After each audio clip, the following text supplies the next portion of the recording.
Hello, and welcome to MarsPod, the podcast about how AI is changing society and the big picture impact it can have on your daily life. Today's episode is brought to you by MarsCrowd, your one-stop data labeling and collection company, providing real-life data to boost your machine learning models. I'm your host, Mark Wesley, and today's guest is Chris Lonsdale. Chris Lonsdale is a psychologist, linguist, educator, entrepreneur, dialogue facilitator, and corporate advisor with over 30 years' experience doing business in Asia. He is the creator of the Kung Fu English Mobile Self-Learning System, author of The Third Ear and How to Learn Any Language in 6 Months in Chinese. And his TEDx talk on language learning is one of the top 10 TEDx videos of all time. Chris, welcome to the podcast. Hi, thanks. Good to be on. Good to have you. I'm really excited about today's topic because me personally, I've been a language learner, trying to learn Mandarin as best as I can, and I understand that that's something that you've mastered early on, and as well as other languages. So I think it'd be really fun to kind of get introduced to your program, your model of learning languages. But first, if you could just give me a brief introduction about who you are. Okay. Well, as you mentioned, my name's Chris Lonsdale, a founder of Kung Fu English. I have worked in Asia, been in Asia since 1981. My consulting company worked with Fortune 500s in Asia. Big companies like Coke, some of the big investment banks, and did an incredible amount of work with senior leadership teams around both their internal communication, strategic alignment, as well as the individual dark night of the soul, because there's a big connection between what happens individually and in groups, and you have to go both ways. Before that, I was actively engaged in environmental issues in Hong Kong and the region. I was on the ice walk expedition to the North Pole in 89. Did an expedition through Indian forests in 1990 on elephant back, and used both of those expeditions to bring the stories back to Hong Kong and get the nascent understanding of sustainability growing in the Hong Kong context. So overall pretty eclectic, involved in all sorts of stuff that is interesting and of profound importance to our human evolution on this planet. Absolutely. I think you could give the world's most interesting man a run for his money. That's a pretty amazing background you have. It makes me feel like I have a lot left to accomplish in my life. And so do I. I mean, not enough time. Absolutely. I wanted to ask you a question that we try to ask every one of our guests, and I think that you could have a really interesting insight on this, which is, what is your AI doomsday scenario? Do you think that robots are going to be taking over the world anytime soon? Yeah. It's actually quite a complicated question because I think people don't necessarily understand AI fully. But Robert Heinlein in his book, I, Robot, I think painted a really interesting direction. And I think the problem we face is that there's a tendency to think that AI is going to save us, and that we need to rely on AI to make important decisions for us, and we're abdicating responsibility both for analysis and for decision making to the AIs, which are actually just programmed systems that follow algorithmic rules that have been developed by humans. Now, can they become iterative and self-program? I'm sure they can.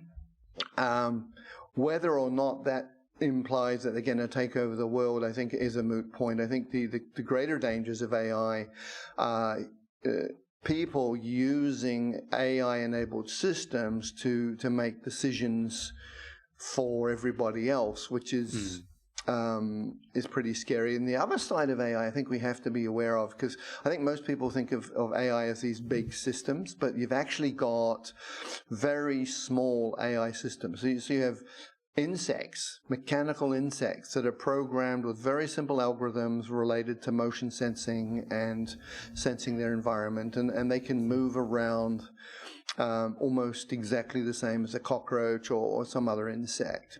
And then if you go even smaller, you're into nanobots. And even things like hydrogel that's been developed by DARPA and stuff, which are these intelligent little worms that can move around inside the human body. So that they're intelligent in the sense that they have responses to stimuli, and they have inbuilt programs to make small decisions about move here, move there, get into a cell, do whatever. I think there's both promise but also danger in that sort of technology. I think one of the issues we have as we go forward with technology is we tend to run faster than we understand the implications of what we're doing. At the same time, we shouldn't be limiting creativity. So there's a really difficult conversation that needs to be had around how do we make sure that these technologies, both the big and the small, are truly supportive of human life and the quality of human life, and how do we create without basically letting the genie out of the bottle and being unable to put it back in, but without letting it out a little bit, we maybe don't fully understand what it is. So I think it's a complex question. It's true. I think so. And I think that, depending on who you ask, you get a lot of different answers because their focus is on a specific application or specific area of AI. And some places might be more dangerous or have greater implications than others. Yeah. And I think another thing that kind of goes along with what you were saying is, companies that are developing AI are under immense pressure to stay ahead of the technology curve. And so there's this desire to kind of keep pushing forward without really considering what are the long-term effects of this. Yeah, this is the issue. You climb up a tree and then you get to the top and you realize you're in the wrong forest. Yeah. I suppose so. But the other side, I think we have to understand that there's massive intelligence built into the living ecosystems of our planet. Bacteria, viruses, most people haven't heard of the microbiome, but a lot of our health is dependent upon what happens in the human gut and the balance of microbes inside the human body, and then in the soil, right? The quality of our food and the health of our ecosystem depends on trillions and trillions of bacteria and viruses that are in the ecosystem and that have a natural balance and a massive intelligence that we haven't even begun to scrape the surface of. So looking to silicon and wiring as sort of the only direction to understand intelligence beyond ourselves, I think is limited in scope.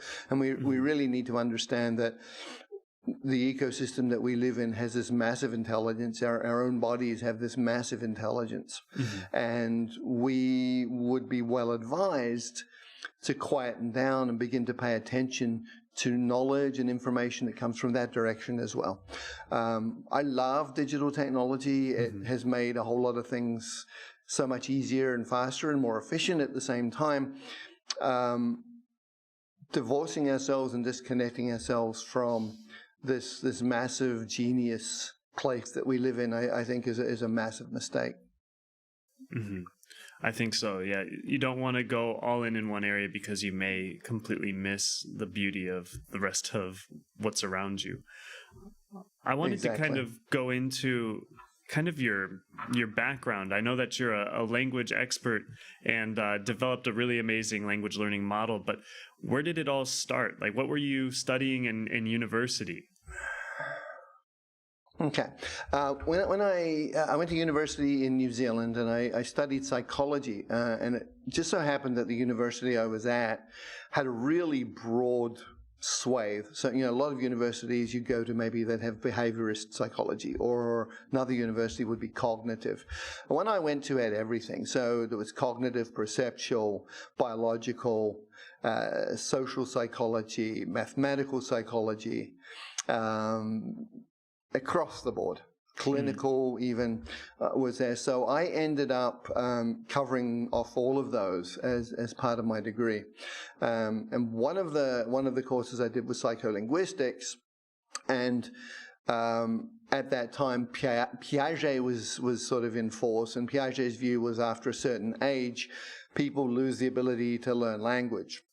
And so this was at that time in the 80s, no, 70s, late 1970s. This was sort of touted as, basically people can't learn a language after a certain age, so it's all over, and I just wouldn't accept that, because I had seen people who in their adulthood had moved from Holland to New Zealand, and they were speaking English perfectly fine, and they'd only learned as adults. So I'd seen evidence that people could learn second language as adults, and I wrote a term paper to this effect, and basically said, Piaget is wrong, and I'm going to prove it.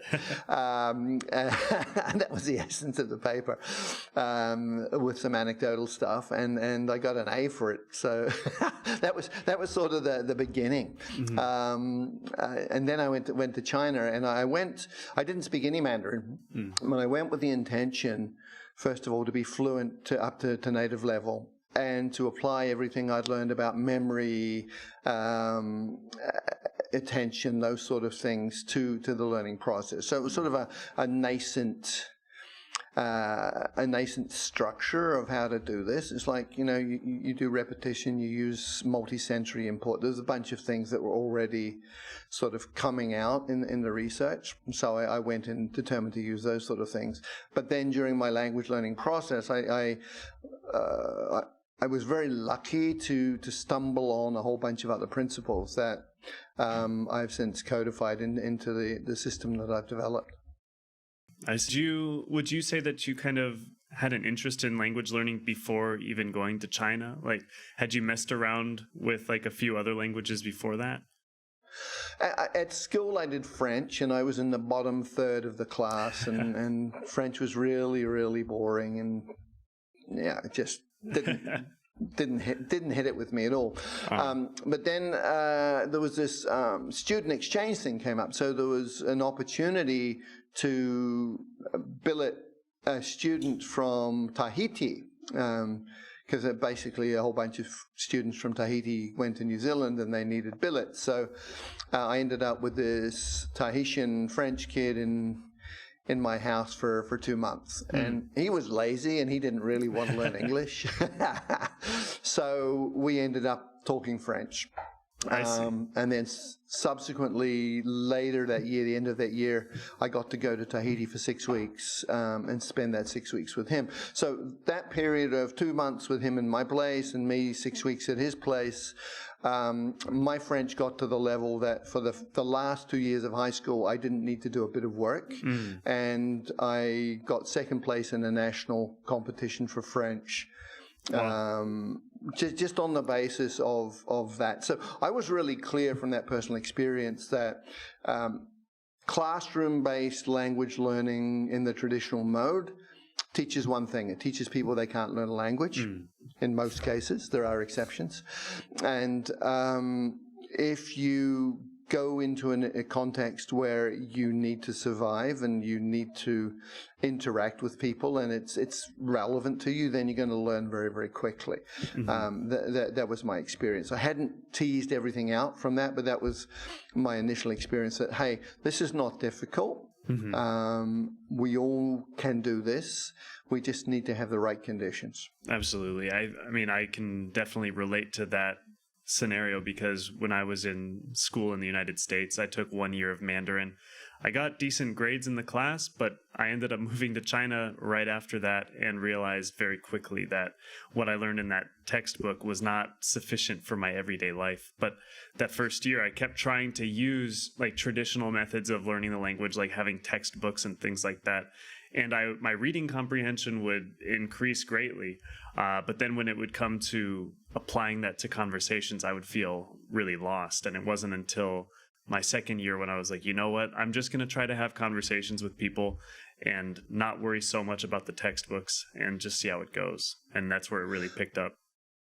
what's really interesting, if you actually listen to how people have conversations, they do not have fully formed grammatically correct sentences. They talk in chunks, they back up, they switch midstream, what they were going to say. They will be watching expressions. They might notice you don't understand. They will come back and say it again a slightly different way. I mean, it's if we tried to learn language the way languages are actually used, that would be much, much easier. But you get this massive disconnect between these formal, correct, written structures and what people actually do when they're communicating. It's true. It's one of the reasons that I have like a pet peeve of reading the manuscript of a conversation, because it's not what you expect to read in like a formal paper. Well, the classic is Richard Nixon and the Watergate tapes. I mean, it's full of pauses. It's full of redirects. It's full of grammatical mistakes. It's really difficult to actually read that stuff and go, "This is the president of a country." But yeah, it actually shows you how humans really communicate, and we would be, I think, well advised to use that as a jumping off place when we're trying to learn a language. Absolutely. So I want to kind of keep moving forward towards, what was your experience like when you first came to China? I know that in previous conversation with you, we talked about a train ride that was really instrumental. Yeah, I was there about, I guess, a week. Couldn't speak a word other than 怎么样 at that point. There was a Thai guy who sort of introduced himself, and he taught me 怎么样. What's up, bro? What's going on? So I started using that. So I would, see somebody 怎么样, see someone else 怎么样, and they would all answer me, and I didn't understand in most cases. Maybe it was a 好 or 不错啊, but beyond that was about it. And then met a Palestinian guy who was in Beijing studying medicine. And he decided he was going to organize a little trip for a bunch of us out to Beidaihe. So we all one night got on the train, went out to Beidaihe, and hang out there for a couple of days. And on the way back, when we got on the train, we didn't have tickets. So we arrived, there were no tickets, so we just didn't even bother with a ticket. We just got on the train. Of course, in those days you could jump the trains like that, but you would end up getting fined and have to pay a surcharge and still buy a ticket. And that's where I sort of learned 买票. That was the first time I ran across that one. Yeah, buy ticket. Okay. Yeah. But there was no seats, so they put us in the dining car. And there was a transport cop who took an interest, and he sat down with me and he wanted a conversation. So we ended up spending 8 hours overnight in the dining car of this Chinese train, and he had his little notebook. In those days, everyone carried a little notebook and a pen, and he was drawing pictures and trying to make himself understood, and he was rattling on, and he would be pointing, he'd go, 你多大, and he'd sort of use hand movements and everything. And what happened through that 8 hours, I went from listening to what I felt was mush to hearing very, very clearly pretty much all of the sounds, and beginning to have a direct sense of that I was getting what he was saying with a whole bunch of stuff. So that was my first experience of brain soaking, where you actually have to hear enough of a language for the brain to allow the filters to adjust to hear the language. Yeah. So, and then a couple of weeks later in Beijing, I was understanding what people were saying, having not formally studied any of it, and I realized it was coming from that interaction on the train. We covered numbers and directions and ages and country names, and there's a whole bunch of stuff. In 8 hours, you can cover a massive amount of content. Absolutely. I remember my first experience with what you call brain soaking, which was like, I think my first week in China, I just wanted to have a little taste of home. So I went to the nearest Starbucks and just wanted to kind of relax. And I just remember while I was there, it was a really busy day because it was a Saturday afternoon. And it just felt like there was just so much noise around me, but I couldn't decipher any of it. I didn't understand the sounds. It all sounded like one consistent wave. And it actually almost made me more overwhelmed than I was already feeling. So I had to leave. But over the course of time, it was like, no, like these are very distinct sounds. Now I'm picking out like what are the syllables that are being stated. Didn't necessarily know what they meant, but I was aware that there were different words that were being spoken. Yeah, exactly. And that's the process you go through. Babies go through that process, you know. Mm-hmm. They hear, it's all the adults around them talking. And then, mother is looking at them and the mouth is moving and sound is coming out. And the baby's hearing the sounds more and more clearly, but has not yet connected to meaning. So, that's just part of the natural process of acquiring a language. Mm-hmm. How did you go from that train ride experience and kind of learning the language to developing the system that would eventually become Kung Fu English? Well, for many years I got into these conversations where people were saying, Chinese is impossible to learn and, you can't learn as an adult. And I just got really tired of those conversations. So I decided to write a book to basically provide the answer, because I didn't want those conversations. And so I wrote The Third Ear, You Can Learn Any Language. And that was, I sort of intuited a whole lot of the things that worked. But for the third year, I went and I interviewed a whole bunch of people who were very good second language learners. So there was a French-Canadian guy who spoke fluent Mandarin and Cantonese, and he was doing psychological processing and treatment for people using Chinese as his medium. There was an Indonesian woman who spoke perfectly fluent Chinese and English and other languages. There was probably half a dozen that I went really deep with and pulled out what they were doing that was common and consistent, and discovered that all of the things they were doing mapped the things that I had done. So I then took that understanding and put that into the third ear. And in the third year, I talk about brain soaking. I talk about looking at the face to understand what the movements are. I talked a lot about body language. I talked about grammar being another layer of meaning. People tend to think of grammar as this sort of rule-based thing, but it's not. Grammar is meta to the lexicon. So it provides you with meaning beyond the actual sounds of the words. So word order is providing meaning in some languages like English. Particles provide meaning. So in English, ing is signaling. It's a flag which says there is a process going on here.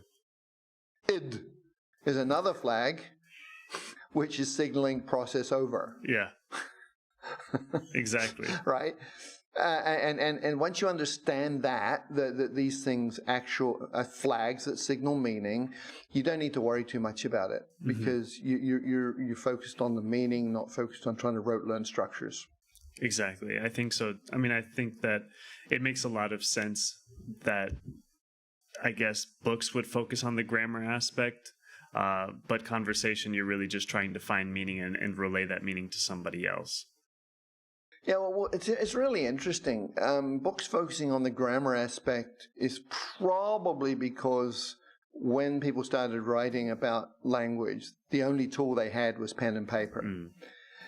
So you can't deal with rhythm and cadence and sound patterns and physical expressions and stuff when you're writing black and white on paper. So I think to some extent our ability to understand and communicate what was going on was limited by the technology available at the time. After writing your book about like the third year, what was the process of going from that to developing like a company or business around that? Okay. Even before, I'm trying to think of the timing.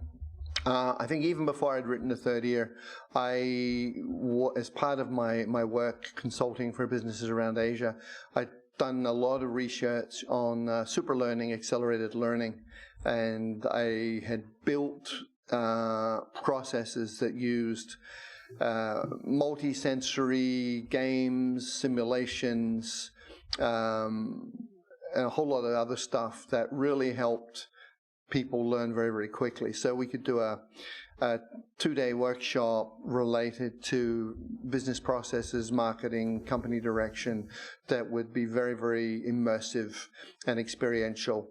And those experiences would connect back to people's daily work, and they would learn a massive amount and actually apply it on the job. So I've done a lot of work in accelerated learning, and I got deeply into Georgi Lazanov's work, where basically Lazanov was a Bulgarian psychologist, and he worked with Iva Gateva, who was a linguist, and they created a language program for Bulgarian soldiers to learn Italian. And they were able to have these soldiers speaking Italian in 3 weeks from a zero base. That's amazing. So, yeah. So I decided to apply that in Hong Kong and China to help foreigners learn Mandarin. And I designed a course around the structure and the processes that Lazanov had used.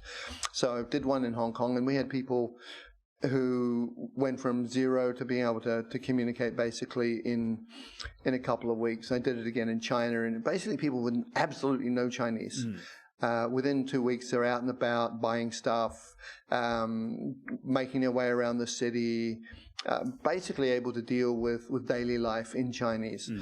Now, that's still quite a distance away from a literate university graduate, but 2 weeks from zero to being able to survive is already pretty good. The challenge with that was that it's a massive, massive amount of work for the facilitator.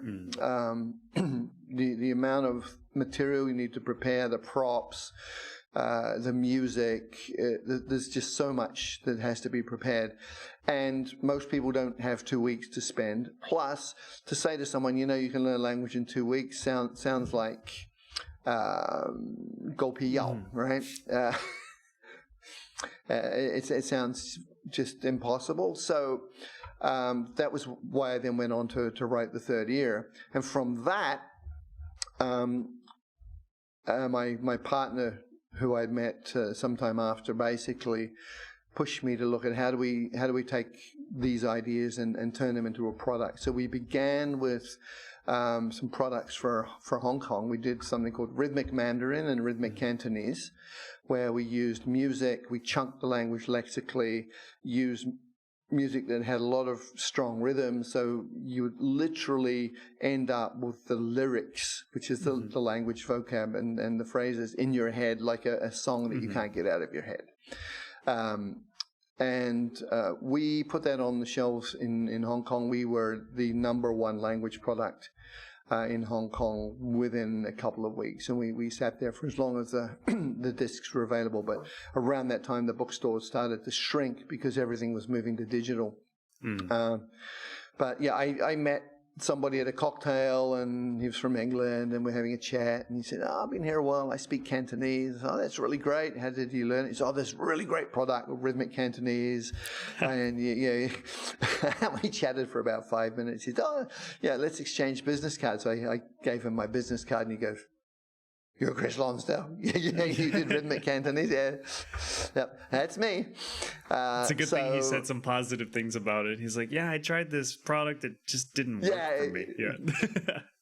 No, look, that was flying off the shelves. We put it on the counter with a really simple counter stand, which read, pick up a Chinese. So, exactly. So you get this double take, and then they'd pick up the disc, and they'd read the back of it, and they'd go, ooh, okay, I'm going to give this a try. Because if you were trying to get to people who were going to the language section, they'd already made up their mind what they were looking for. So you needed to get to them before they went looking. A lot of people weren't even looking, but they really did want to learn Cantonese or Mandarin. They just didn't realize it was possible. So we were really happy with that, and then we decided to try the same in China. The problem is you can't do CDs in China; you'll get ripped off. Yeah. And that we then tried to talk to Apple, and to get our content preloaded on iPods. I see. Wow. And we got thrown out so many times, it's not funny. But they finally dragged us into a meeting room and put this French guy in front of us, and he told us that the App Store was going to be coming up, and that probably is going to be the future. So we made a strategic call to build a system that would go on an iPhone and be available through the App Store, and then spent 6 months just burning the midnight oil and creating a product.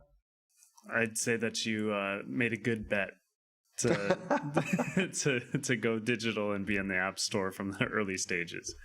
Yeah, we were like on iPhone 2 basically. Yeah, that's pretty amazing. I wanted to ask you, kind of obviously with this podcast being more aimed towards AI and machine learning, where did the connection from your language learning kind of transition towards artificial intelligence? Okay. Well, one of the things that we've discovered with Chinese people learning English is that they are really, I would go so far as to say, emotionally crippled when it comes to interacting in a new language with people. They're even more emotionally crippled when it comes to English because they've all been negatively programmed, so they don't dare make a mistake. So even if you provide real life coaching, people basically have brain freeze or just will not necessarily use it, even if they are at a level when they can start to use it. So that's been a big challenge. So the other side of it is if you've got native speakers trying to help language learners, and they're at the level of a 1-year-old, then it's really stressful on adults to be at that level continuously. So I was looking for a way to have automation handle that bridge. So can we have people having interactions with their device as if they're talking to a human, but not be worried about loss of face and all those things.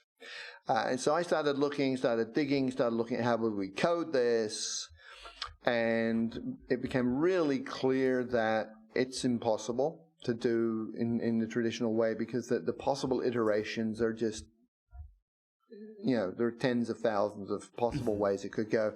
So you cannot forward predict what's going to happen in those sort of interactions. And around that time, Beth Carey, who's the CEO of Pat, had seen my TEDx talk, and she reached out to me. And I saw that Pat was literally using linguistic processes that were very much aligned with what I think humans are doing when they're learning a language. And so I got involved working with John Ball and Beth and the Pat team as an advisor and finally an investor as well. Yeah, I was really excited when Beth Carey put us in contact. For those of you who are listeners of the podcast, you'll remember John from the second episode when we talked to John about Pat Inc. and his Patom theory. So when Beth told me there's a guy named Chris Lonsdale, he's a public speaker, he teaches TED Talk. I checked it out and I talked to other coworkers here about it, and all of them were like, I actually think I've seen this before, because most of them are already interested in learning languages, and so I think you've reached a lot of people with that TED Talk. I think so, yeah. It's like close to 26 million on YouTube right now or something. Yeah. Congratulations. One of the more popular TED Talks that are out there. Yeah. Been in the top 10 since 2014, so... That's great. I wanted to continue to kind of explore this AI area with you more. I wanted to get your thoughts, kind of maybe your hopes, as well as maybe your view about what AI, and especially in the natural language processing area, can look like in 10 years. I'm always loath to put a timeline on these things because they generally go much slower than you'd like, and they go much further than you could imagine. So it sounds like a paradox. Yeah, it's really weird. But okay, I think I can say this. I think that the hundreds of millions, billions being spent on statistical models as a way of doing natural language processing ultimately will come to nothing. Simply because they do not connect to meaning. They use collocation, probability of collocation, these sort of things. And the issue with language is a very, very precise system that is designed to link symbols, auditory symbols initially for humans, to meaning. And unless you are understanding that connection between symbols and meaning, you have nothing. So that said, because Pat does meaning, I believe that in a number of years, maybe 5, maybe 10, that all of the chatbots in the world will sound human-like. They will, and that's because they will be using a meaning engine, which will be coming from Pat. I see. Well, from John's model of Patom theory, what do you think is the main difference compared to what has traditionally been used for natural language processing and understanding that caused you to be a believer?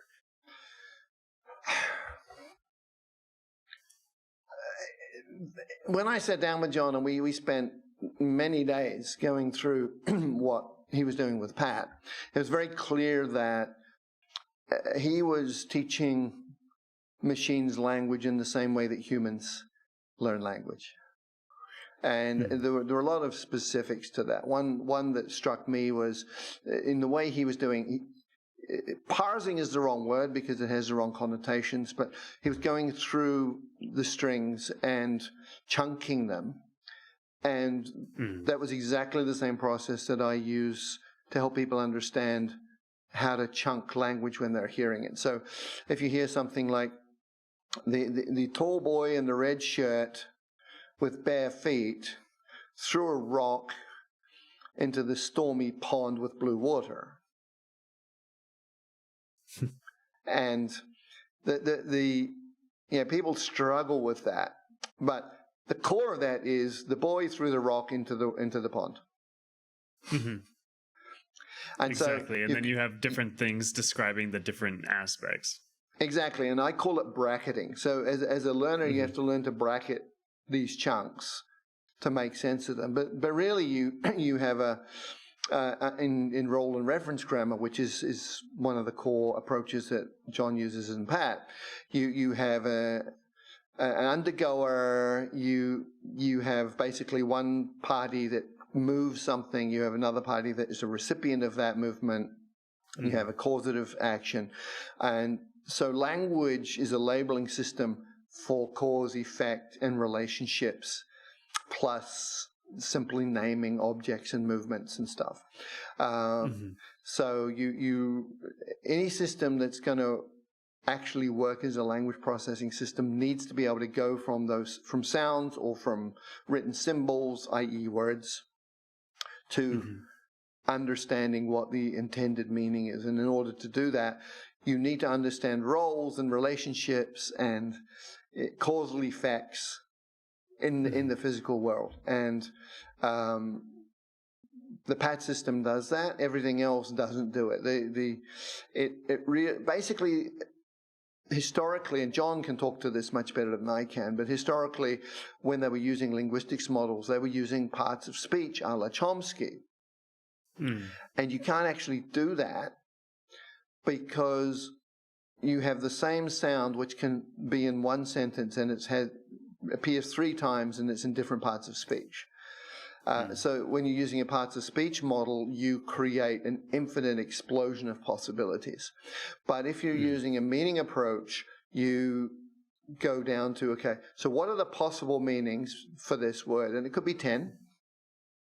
But then you take the next few words and what are the meanings for them? And then you're left with possible scenarios and impossible scenarios. And that's how you remove ambiguity. So you're always referring back to what could this mean? And humans do the same thing when they're listening to language. Now, what happened is because those traditional linguistic models using parts of speech failed, the computer industry went to using statistical processing and getting more and more processing power, doing more and more stats on the language, massive training sets, but always approaching the asymptote. So you could double your investment to what has been right cumulatively up to now and do it cumulative as much again, and you're still not going to get to 100% understanding. Absolutely. Because you're just working on you're not aiming at fixing the model itself. You're just aiming at making the existing model more comprehensive. Well, you're throwing more money and resources at it. This happened with flight. I forget the name of the guy who was trying to invent a flying machine at the same time as the Wright brothers. But they spent millions and more millions, and they couldn't get off the ground, and the Wright brothers did it with a bicycle. So you get this situation, and we've seen it historically, right, where you have embedded investment, you have people who are committed to a particular direction because they put their money into it up to that amount. And so they put good money after bad, basically, to an idea that cannot go any further. It's hit its limit. And at that point, you actually have to sit back and say, okay, so we did some good things, but we can't solve this problem the way we're trying to solve it. I know an engineer who built a massage table. He had this really good idea for this massage table, and he was 95% of the way there, but was 5% of a problem he could not solve. And so at the end of the day, he had to just let it go because that 5% was an unsolvable problem. I see. That seems to be a really good parallel to what we're just talking about. I want to know, what are your thoughts towards being able to achieve human level intelligence utilizing natural language processing? Do you believe that it is possible? All right. I think if we're talking about intelligence, we need to go way beyond language. Right. I don't think you can get to intelligence through language. And to be a little brutal, how many people do you know who can talk? That's true. But you would not classify them as being particularly intelligent. They cannot see the future. They cannot problem solve at a high level. Some of them have difficulty even managing their own lives, yet they speak a language. So I think equating language processing with intelligence is a mistake. Trying to have machines communicate with humans without having a language model that works is also problematic. So natural language understanding as part of the AI problem is a piece that has to be solved, and it has to be solved well. But you have to do so much more, right? You have to have logical thinking. You have to have creative thinking. You have to have the ability to integrate information across domains. You know, when we see a machine grok an idea, then potentially we have machine intelligence that is similar to human intelligence. I think we're a long way away from that. Machines can do stuff that humans can't do, and I think we should be using the machines to do the things that are boring for us, that are repetitive, that require thousands and thousands of hours, and a machine can do it really quickly. You see, we could sit down and we could spend a decade trying to analyze a problem and all of the data around it, or we can use a machine to do that in 5 minutes. But then the decisions coming out of that, the creativity that emerges from that, it's a whole different order. So I don't think... I think it's a real mistake to think of language as the only part of intelligence. Even in, Gardner's got 7 different types of intelligence. You've got kinesthetic intelligence, proprioceptive intelligence. You have visual intelligence, musical intelligence, emotional intelligence. And if you look at people, some people are strong in some intelligences and weak in others. For a machine to truly be able to mimic human intelligence, then all of those different intelligences have got to be there. And each of them is different. Language works different to visual processing. Visual processing works differently to kinesthetic processing. Right? And we need to get to the base level for all of these to understand how that processing actually works if we are to copy it. Do you think that it's ever possible to get machines to engage with senses, like human senses, like not just the ability to hear us or to speak, but to be able to feel or smell, things like that? Because that also is part of, I think, the human experience.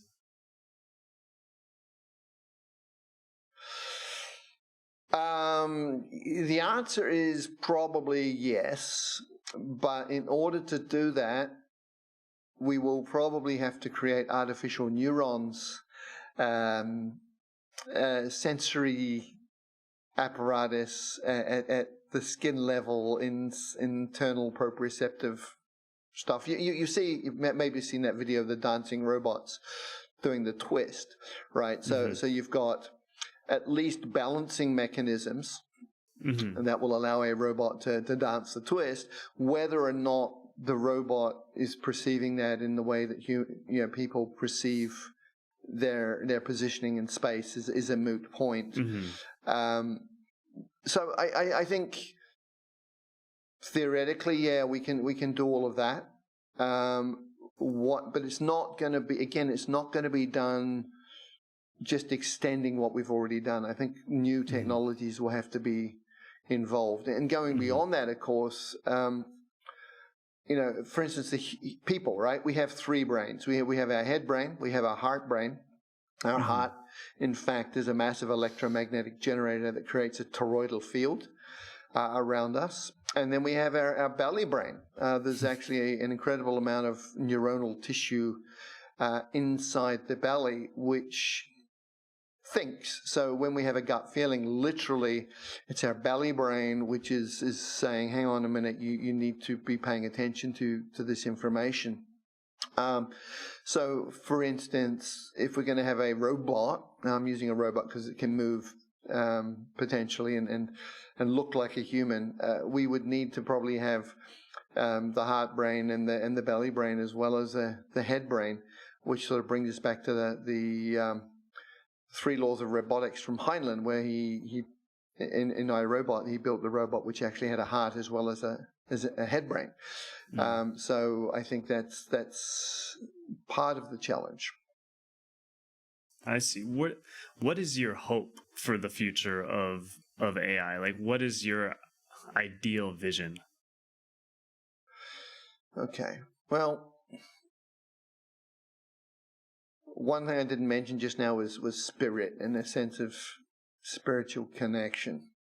I think we cannot ignore that with people, and there's all sorts of work being done in non-AI fields that is looking at the human energy body and how that, if we work with frequencies in our bodies and we get them into certain patterns, we can begin to resonate with the planet. We can resonate beyond ourselves using these different frequencies. There's some very, very interesting work that's being done in that sort of stuff. So whether or not we can get machines to do that is a moot point. I think, for me, ideally, artificial intelligence, robotics would become very powerful tools that we can use to labor-saving devices. They can solve, do a whole lot of massive crunching of numbers and solve problems or provide options that we can then work with to resolve questions that we're trying to resolve, to solve problems that we're trying to solve. And then we have a lot more time ourselves to chill, to relax, to meditate, to spend time in the garden.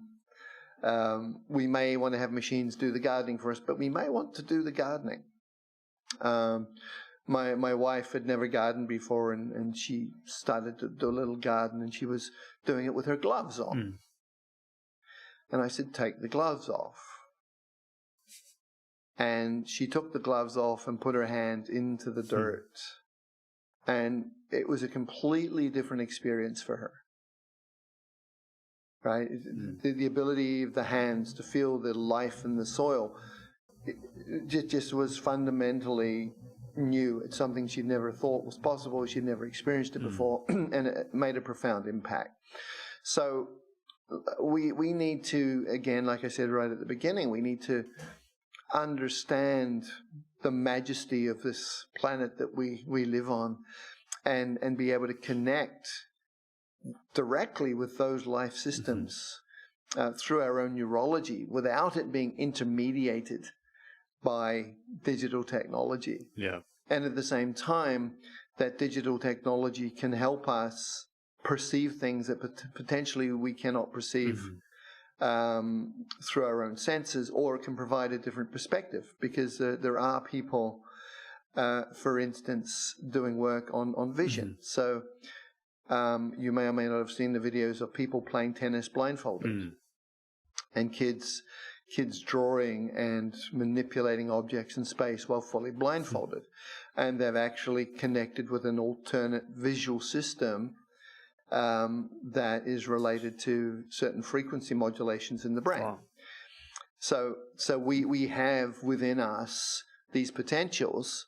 I guess my concern is that an overemphasis on AI leads us away from the exploration of some of these other areas that are incredibly fascinating, magical, and potentially liberating in their own way. So I think having machines be able to understand what we say, engulf and do a task for us would be great. Of course, it brings its challenges. What do the people who used to do that do? What happens to the servants and the drivers? And that's a major issue. But I think if we also understand that each one of us needs to grow in ways that we've never thought possible before, then it could be a very, very interesting future. I see. Yeah, I think so too. I like what you kind of talked about, the ability almost to automate some of the more tedious tasks that we have to do, the time-consuming tasks, to be able to free us up to engage more, right? Like with nature. When you were talking, it made me just think about the idea that, you know, when people go out in nature, like climb a mountain or something like that, and just detach themselves from technology to some extent, there's almost like a soul-finding experience, like where it's just like you hardly ever hear of that happening when somebody's watching YouTube videos or something like that, you know, where it's like they're deep in a like article or something on a computer, or they're doing something technology related. There's not that same ability, it seems, to like find yourself. But when you disengage from that and just engage with nature the way that your wife was able to feel something when she's gardening, there's life that's coming from, you know, the earth. I don't want to sound too much like a hippie, but at the same time, it's like there is that sense of engaging your soul or spirit when you're away from everything else and you're just engaging with nature. Indeed. And you know, there's some, if you start looking around, you begin to discover things you didn't realize. Now, I was studying some stuff, and the guy, through video, and the guy talking said, Sam Osmanovic, the Bulgarian pyramids. And I went, Bulgaria has pyramids? Yeah, you don't think about that. And so I went and looked. Yeah. Yeah, I went and looked at the video. I was like, wow. So this guy, Sam, discovered 3 pyramids in Bulgaria. And he spent a decade researching them, and he's found that they are dated at least 30,000 years old. And when you're inside these pyramids, basically people's sicknesses get treated. These are actually massive frequency generation, frequency modulation systems. And there are pyramids in China. There are pyramids in Antarctica. You start looking at this stuff and you go, ooh, that's interesting. There's another guy by the name of Michael Tellinger who's in Southern Africa. And there are these stone circles in Southern Africa. And the belief was there's about 4,500. And he lives there, and he's been researching these now for a couple of decades. And he ended up getting on Google Earth and counting them. 10 million. Wow. Stone circles. And each one is different. None of them have doors, so they couldn't have been corrals or houses. And their shapes, he worked out that their shapes actually are the result of attuning to the Earth frequency that's emanating at that particular point. So it seems that the whole of Southern Africa was covered by these things that were power generating systems that were using Earth energy to generate power. Wow. That's amazing. That's where he did benefit a little bit from technology to be able to find out the number of stone circles. Exactly. Exactly. He benefited from technology, but at the same time, it's like all this stuff is around us. There's so much on our planet that we don't know, that we don't understand, that we're not aware of. And I think anything that can free us up to have the time to research those things, but also, as you pointed out, any technology that can help us very quickly identify the patterns that using sort of just walking around would not necessarily achieve is I think, very, very valuable. I think so too. I wanted to ask you one more question before we go. I know that it's getting a little bit late in the interview. What is a misconception that people have about AI that you just would like to kind of set straight or set the record on?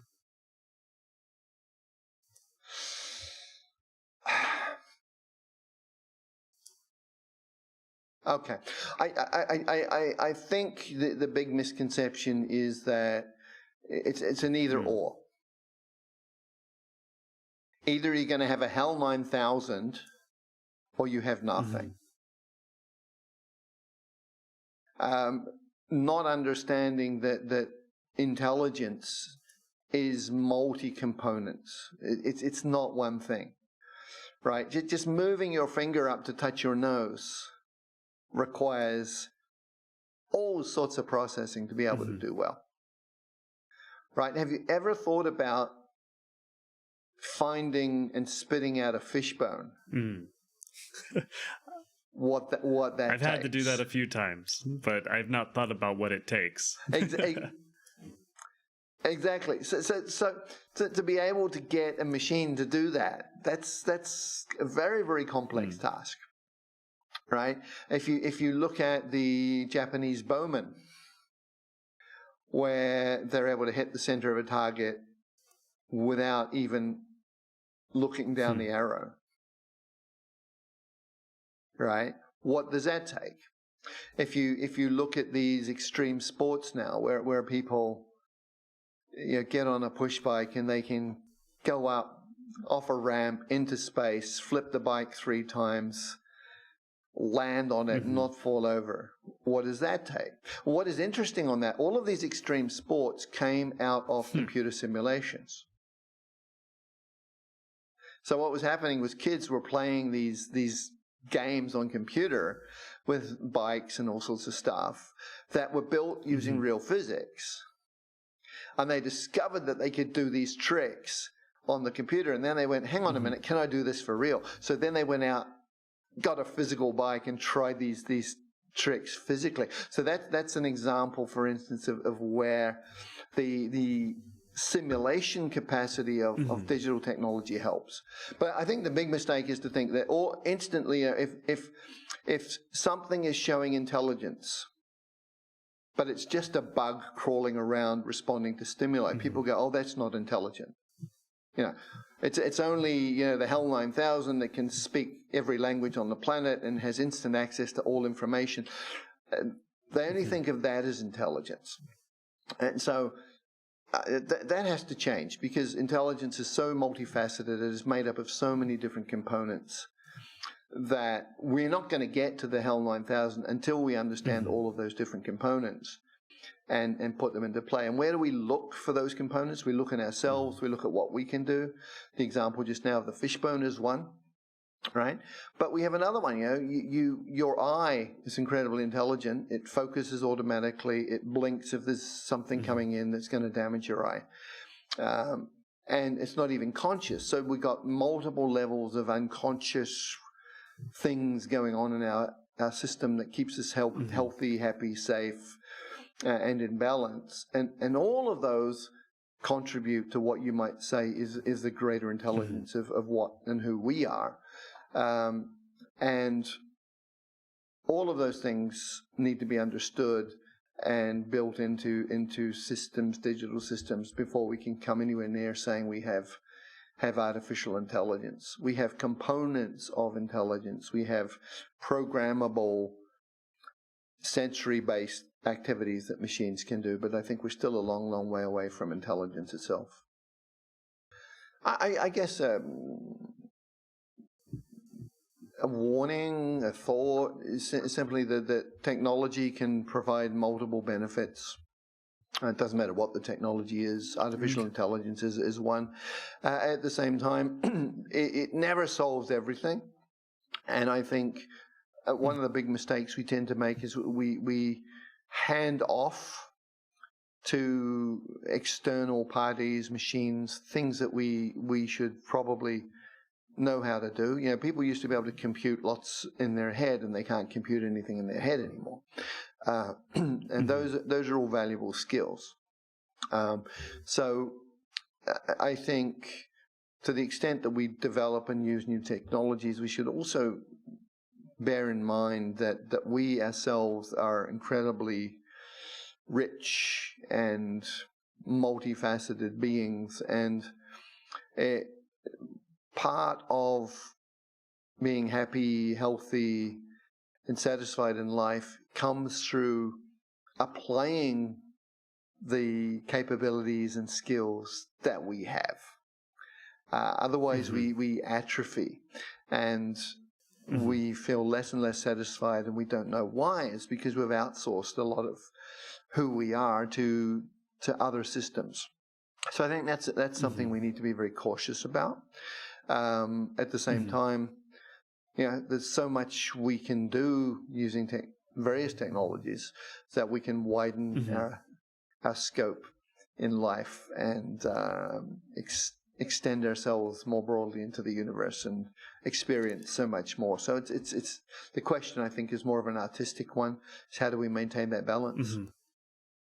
Yeah, exactly. I was just about to say that. It seems like balance is key. Like, there's nothing wrong with outsourcing certain aspects of, your life to things that can kind of take over and take that off of you, as long as you're engaging with something else, maybe replacing or filling that time up with something that you find meaningful. Exactly. Well, Chris, I've really enjoyed being able to talk with you. I think that we've covered the gambit on different things as it relates to just kind of the human experience as well as artificial intelligence. So I really appreciate the insight that you've provided.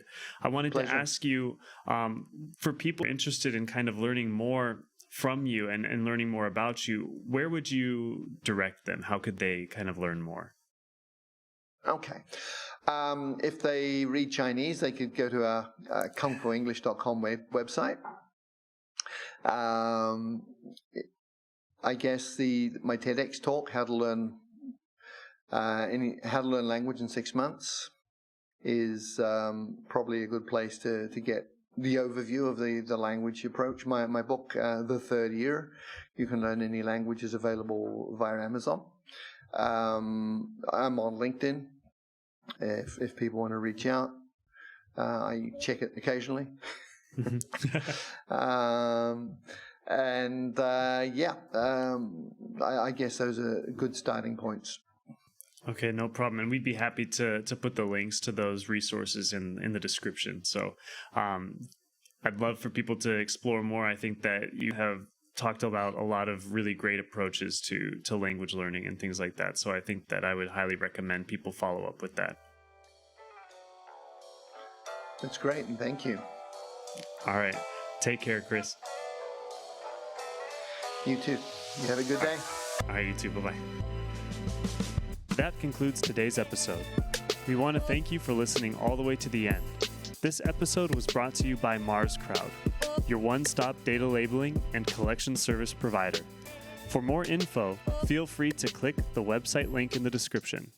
We look forward to you tuning in for our next episode on how AI is changing society.